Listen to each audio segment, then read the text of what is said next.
साथियों नमस्कार। कैसे हैं आप लोग? I hope you are doing well. और जैसा कि आप जानते हैं, एक ताज़ा ताज़ा खुशखबरी ये है कि आरपीएससी ने 2023 के लिए असिस्टेंट प्रोफेसर की भर्ती है वो निकाल दी है। करीबन करीबन 1950 पोस्ट हैं और बहुत सारे सब्जेक्ट में ये वैकेंसीज निकली हैं। और मैं ऐसा मानता हूँ कि 2023 की ये सबसे बड़ी वैकेंसी है। और कल से लगातार क्वेश्चंस आ रहे हैं हमारे टेलीग्राम चैनल पे और मेरे यूट्यूब के कमेंट्स में और व्हाट्सएप पे। बच्चे कंफ्यूज्ड हैं अभी भी इस चीज़ को लेकर के कि एलिजिबिलिटी क्या होगी। तो दो तीन बातें हैं, जैसा कि आप थंबनेल में देख पा रहे होंगे कि कल आरपीएससी ने जब अपना नोटिफिकेशन जारी किया, नोटिफिकेशन के साथ साथ उसने एक इक्विवेलेंस कमेटी की रिपोर्ट भी संलग्न की। अब आज की इस वीडियो में हम बात करेंगे ये इक्विवेलेंस जो कमेटी की जो रिपोर्ट है वो किस तरह से हमारी इक्वेशन जो है, हमारा जो समीकरण है तैयारी का, वो बिगाड़ने वाली है या सुधारने वाली है। चार क्वेश्चनों पे हम बात करेंगे। पहली चीज आप देख पा रहे हैं, समकक्षता निर्धारण समिति यानी इक्विवेलेंस जो कमेटी है उसकी रिपोर्ट क्या है। और हर एक सब्जेक्ट के जो अलाइड सब्जेक्ट हैं, समकक्ष जो कोर्सेज हैं, जैसे कि मैं कहूँ जैसे किसी ने जूलॉजी की बात करते हैं, जैसे किसी ने एमएससी जूलॉजी किया और किसी ने एमएससी बायोकेमिस्ट्री किया या फिर बायोटेक्नोलॉजी किया या माइक्रोबायोलॉजी किया, क्या वो माइक्रोबायोलॉजी वाला जूलॉजी के लिए एलिजिबल है? मैंने जो कल जो यूट्यूब लाइव किया था, मैंने ये कहा था, मैंने एक सजेशन आपको सभी को दिया था कि जल्दी से जल्दी ज़्यादा से ज़्यादा एस्पिरेंट्स जो हैं वो आरपीएससी को एक आरटीआई लगाए और उसमें ये पूछें कि जो समकक्ष जो कोर्स है, बिकॉज आरपीएससी ने अपने नोटिफिकेशन में ये लिखा था कि MSc in subject oblique allied subject, यानी या तो कोई कोर्स हो या फिर उसके समकक्ष अगर कोई डिग्री है या कोई कोर्स है, उसको भी आरपीएससी ने अपने नोटिफिकेशन में लिखा था। तो हर बार की तरह बहुत सारे क्वेश्चंस थे। अब जैसे कि मैंने कल कहा कि आरटीआई लगानी है, तो बहुत सारे जो कुछ मेरे स्टूडेंट्स हैं उन्होंने मेरे को इन्फॉर्म किया कि सर आरपीएससी ने इस बार नोटिफिकेशन के साथ साथ एक इक्विवेलेंस कमेटी की रिपोर्ट भी लगाई है। ठीक है। और अब ये इक्विवेलेंस कमेटी की रिपोर्ट जो है उसको देखने के बाद जो मैं जो पहले कह रहा था कि आरटीआई लगा करके पूछना चाहिए कि आपके एलाइड या फिर उसके समकक्ष सब्जेक्ट क्या है, अब ये बात बिल्कुल क्लियर हो चुकी है। और इस रिपोर्ट के बाद एक बहुत बड़ा चेंज कंपटीशन में आने वाला है। तो हमने एक चौथा सवाल लिया है, कंपटीशन अब क्या और कड़ा होगा, इसके बारे में भी बात करेंगे। वीडियो के अंत तक बने बने रहिए।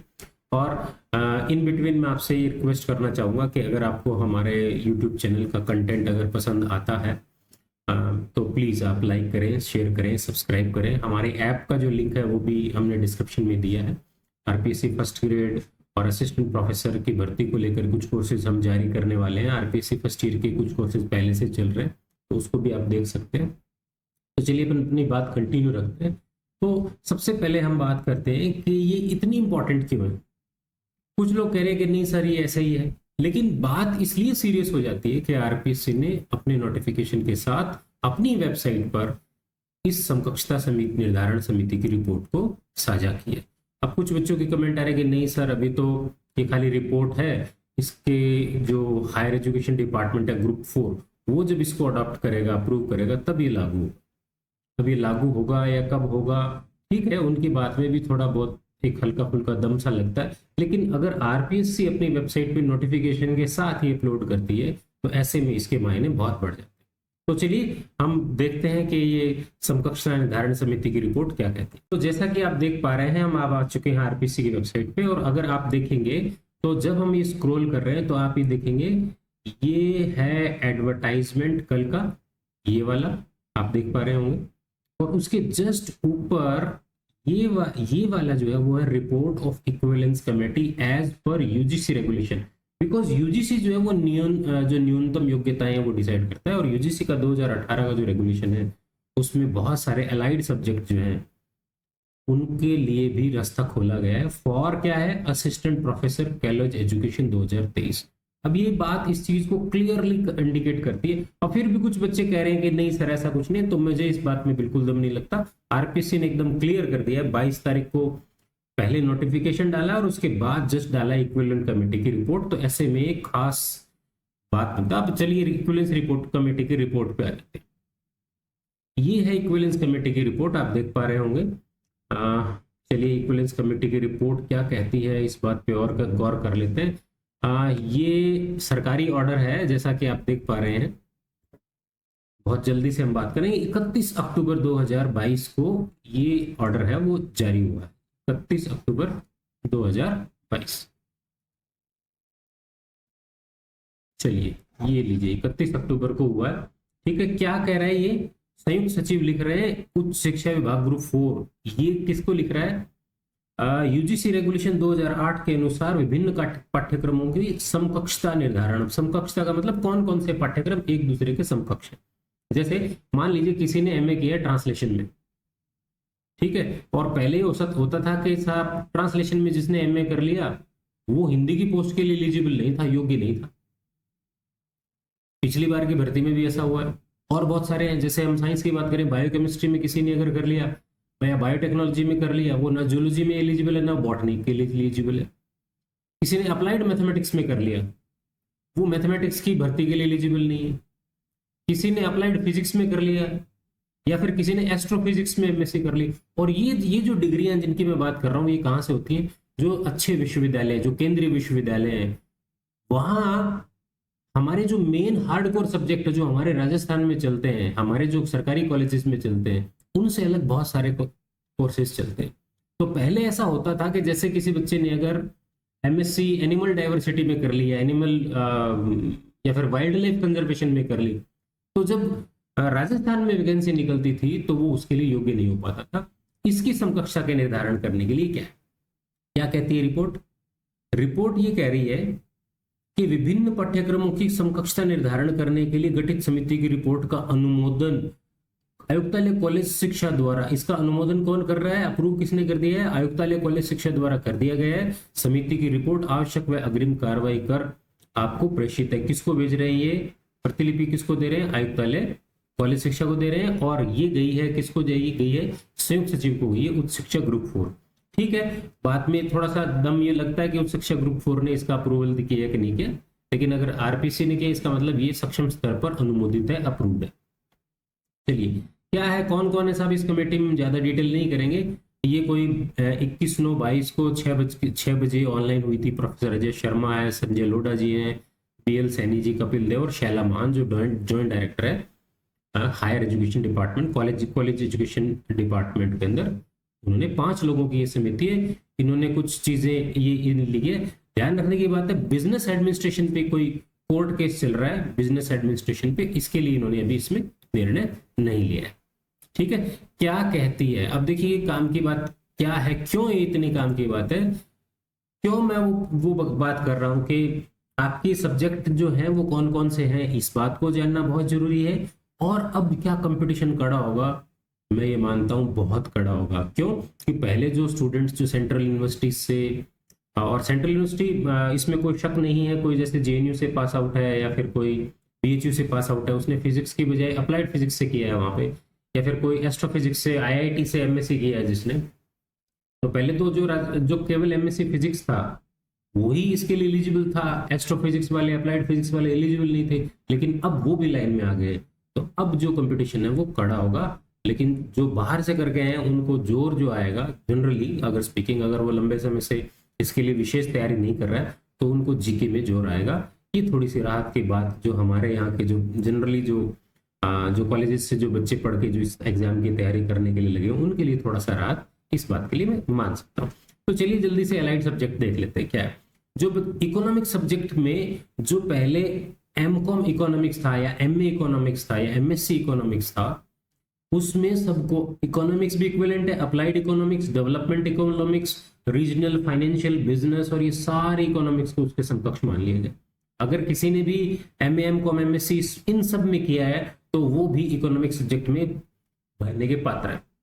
अब बात करते हैं, जैसे किसी ने एमए किया है कल्चरल स्टडीज से, पहले ऐसा था कि हिस्ट्री के लिए एलिजिबल नहीं था, लेकिन अब हिस्ट्री सब्जेक्ट में आप देखेंगे history, ancient history, world history, ये सारे तमाम जो है उन सबको इक्विवेलेंट मान लिया गया। ठीक है, पॉलिटिकल साइंस, इसमें बड़ा एक बहुत सारे कंपटीशन होता था, बिकॉज जेएनयू से बहुत सारे बच्चे पास करते हैं, इसमें गांधीयन स्टडीज में और इंटरनेशनल रिलेशनशिप में बहुत सारे विश्वविद्यालय international relationship, public policies, political science के नाम से नहीं एमए करवाते हैं, ये अलग जो नाम है उनके विशेष कोर्स हैं। लेकिन अब जैसे पॉलिटिकल आप देखें, Soviet studies, American studies, South Asian studies, West Asian studies, public policy, international studies, इन सब को पॉलिटिकल साइंस के इक्विवेलेंट मान लिया गया। पब्लिक एडमिनिस्ट्रेशन की बात करें तो पब्लिक एडमिनिस्ट्रेशन था ही, अब पब्लिक पॉलिसी और public policy law and governance को भी मान लिया गया। फिलॉसफी की बात करें तो पहले गांधीयन फिलॉसफी वाले फिलॉसफी में फॉर्म नहीं भर पाते थे, बिकॉज बहुत सारे अच्छे रेपुटेड यूनिवर्सिटीज गांधीयन फिलॉसफी में अपनी एमए को कोर्स करवाती है, लेकिन अब वो बच्चे इसके लिए एलिजिबल होंगे। ठीक है, होम साइंस में बहुत सारा है, जैसे फूड एंड न्यूट्रिशन नहीं था पहले, फूड एंड होम न्यूट्रिशन नहीं था, कुकिंग टेक्सटाइल नहीं था, होम मैनेजमेंट, ये तमाम है, पढ़ के सुनाने की जरूरत नहीं है आपको, रिपोर्ट अवेलेबल है। मेन जो बात है, अब पॉलिटिकल साइंस में देखें, पॉलिटिकल स्टडीज और पॉलिटिकल साइंस में वही सेम चीज है। सॉरी, ये तो वापस रिपीट हो गया, ये आगे अपन चलते हैं। ड्राइंग में देखें, ड्राइंग, पेंटिंग, इन सबको इक्विवेलेंट। और फाइन आर्ट्स, पहले फाइन आर्ट्स वाले विजुअल आर्ट्स में नहीं भरवाते थे, तो जो विजुअल आर्ट्स है उसके अंदर ये सारी चीजें इंक्लूड कर ली गई, ठीक है, ड्राइंग के अंदर। चलिए, इंग्लिश, ये बहुत काम की चीज है, बिकॉज बहुत सारे आप एमए इंग्लिश नहीं है, कई जगह अप्लाइड इंग्लिश है, जो मैं बार कर रहा था। जैसे किसी ने ट्रांसलेशन साइंस में कर लिया था, अनुवाद विज्ञान, ठीक है, इंग्लिश लिटरेचर में कर लिया, इंग्लिश व कंपैरेटिव लिटरेचर में कर लिया, किसी ने कम्युनिकेटिव इंग्लिश में कर लिया, तो अच्छी यूनिवर्सिटी जैसे बीएचयू है, डीयू है, उस्मानिया यूनिवर्सिटी है, एएमयू है, अलीगढ़, ये आपके जामिया मिलिया है, यहाँ से जो पढ़ के आने वाले जो बच्चे हैं अब इस बार लाइन में आपके साथ खड़े होंगे, तो इसलिए नो डाउट कंपटीशन अच्छा होगा, बहुत अच्छा होगा। ज्योग्राफी, एटमॉस्फेरिक साइंस, ये वाले बच्चे बहुत आते हैं। जीआईएस और रिमोट सेंसिंग है, डिजास्टर मैनेजमेंट को भी ज्योग्राफी में इंक्लूड कर लिया गया। जियो इन्फॉर्मेटिक्स है, अर्बनाइजेशन एंड अर्बन प्लानिंग, खास करके जो अच्छे जो इंस्टीट्यूट्स हैं, ओशियनोग्राफी, इन सबको इंक्लूड कर लिया गया। सोशियोलॉजी में जेंडर स्टडीज और एंथ्रोपोलॉजी, एमए एंथ्रोपोलॉजी वाले कहीं के नहीं थे बेचारे, अब देखिए किसी ने अगर एमए एमएससी एंथ्रोपोलॉजी में कर लिया है तो सोशियोलॉजी में वो फॉर्म भर लेगा, ठीक है। उर्दू में तो कुछ है ही नहीं, उर्दू है, लेकिन ट्रांसलेशन साइंस वाला दोनों जगह एलिजिबल है, ध्यान रखे। ये देखो ट्रांसलेशन साइंस है, वो हिंदी में भी भर सकता है और इंग्लिश में भी भर सकता है, because translation Hindi to English, English to Hindi होता है। जैसे ट्रांसलेशन साइंस में किया है, वो दोनों भाषाओं में अपना फॉर्म लगा सकता है। कहाँ लगाएगा, क्या नियम होगा, बिकॉज दोनों में से शायद दोनों में लगा सकता है, दोनों के एंट्रेंस टेस्ट देगा, सीधी सी बात है। साइकोलॉजी में भी देखिए बहुत सारी, applied psychology, child psychology, industrial psychology, बहुत सारे आ गए।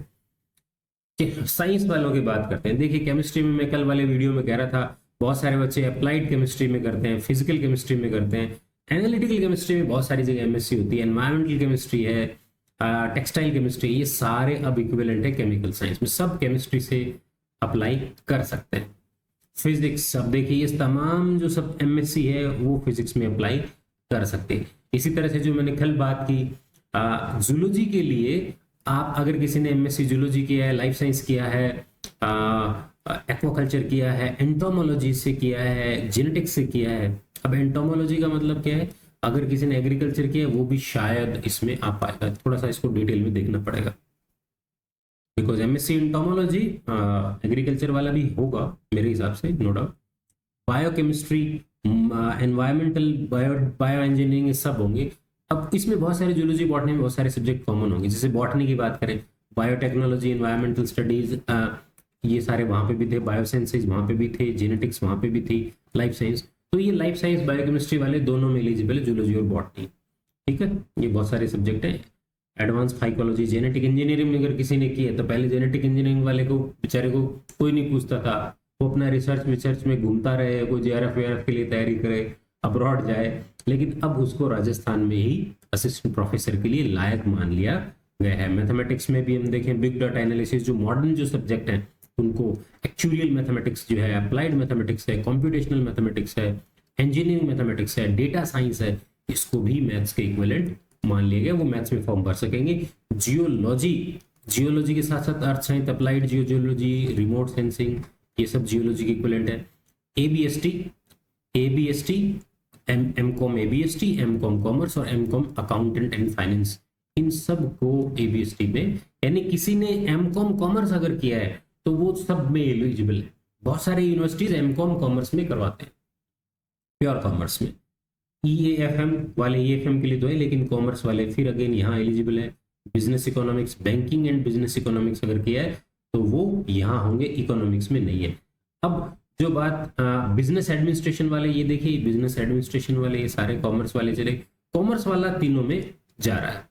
एग्रीकल्चर, अब देखिए ये एग्रीकल्चर वाले कौन कौन से हैं। अब जो मैं पहले कह रहा था ऊपर, जिसने अगर एंटोमोलॉजी किया है, अब यहाँ एंटोमोलॉजी वाला यहाँ भी एलिजिबल है और वहां भी एलिजिबल है। लेकिन ये जो है एग्रीकल्चर CSIR ICAR नेट वाली होनी चाहिए, यहाँ एक डेफिनेशन है। लॉ के लिए भी अलाइड सब्जेक्ट है, कंप्यूटर के लिए भी बहुत सारे अलाइड सब्जेक्ट आ गए हैं। मिलिट्री साइंस के देखिए म्यूजियोलॉजी है, पर्शियन में पर्शियन है, स्टैटिस्टिक्स की जो वैकेंसीज है उसमें ये मैथमेटिकल स्टैटिस्टिक्स जो साइंस है उसमें ये सब इसमें इन्वॉल्व कर लिया गया। लाइब्रेरी के अंदर आप देखें बहुत सारे सब्जेक्ट हैं। होम साइंस के अंदर जो GPEM है, पेंटिंग्स है, सिंधी, पंजाबी, संस्कृत, राजस्थानी में इनमें कुछ भी नहीं है, इनको इसी में लिखा है। लेकिन जेनोलॉजी में जेनोलॉजी प्राकृत जो है इसको इन्वॉल्व कर लिया गया, इंक्लूड कर लिया गया। म्यूजिक इंस्ट्रूमेंट में भी देखेंगे सितार, तबला, तो बहुत सारे सब्जेक्ट जो है करीबन 51 सब्जेक्ट्स को कंसीडर किया है। ये BBA जो है बिजनेस एडमिनिस्ट्रेशन में बिजनेस मैनेजमेंट है, उसके अंदर भी इस तरह से इंक्लूड कर लिया गया है। तो मैं कंक्लूडिंग अगर रिमार्क अगर मैं दूं, कंक्लूडिंग रिमार्क मेरी तरफ से ये रहेगा कि इन सब के आने के बाद में नो डाउट कंपटीशन बढ़ जाएगा और ऐसे में आपको तैयारी इसको और स्ट्रांगली करनी चाहिए। तो आई होप आपको ये वीडियो पसंद आया होगा। अगर पसंद आया है तो प्लीज़, जैसा कि मैंने पहले कहा, please like, share and subscribe. और नोटिफिकेशंस आपको आगे आने वाले वीडियोस के लिए जो अपडेट्स हैं वो मिलती रहे आपको, इसलिए आप नोटिफिकेशन वाला जो घंटा है उसे भी दबा सकते हैं, ताकि हम और आप आपस में बातचीत करते रहें। आपको कोई भी प्रश्न है इससे रिलेटेड, कोई कंफ्यूजन है तो आप प्लीज़ कमेंट में लिखिए।